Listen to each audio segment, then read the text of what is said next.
ଲଗାଇ ଗୁଣ୍ଡିଚା ଲୀଳା ରତ୍ନବେଦୀ ଛାଡ଼ି ଆସିଛି ଶ୍ରୀକ୍ଷେତ୍ରନାଥ। ସେଥିପାଇଁ ତ ତା ଆଗେ ଏତେ ଗହଳ, ଆଉ ତା ସହିତ ତାଳ ଦେଇ ତୁମ ପାଖରେ ବି ସେମିତି ଗହଳ ଚହଳ। ହବନି କେମିତି ଯେ?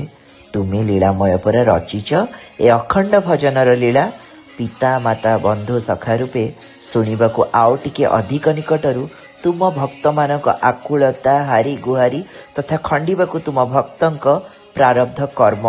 ଆଚ୍ଛା ସଖା କହିଲ ଦେଖି, ତମେ କ'ଣ ଥକି ପଡ଼ିବନି ଏତେ ଲୋକଙ୍କ କେତେ କେତେ ହାରି ଗୁହାରି ପ୍ରାର୍ଥନା ଶୁଣି ଶୁଣି? ତୁମ ଏ ଅଖଣ୍ଡ ଭଜନର ମିଆଦ କିନ୍ତୁ 7 ଦିନ 7 ରାତି 7 ଘଣ୍ଟା।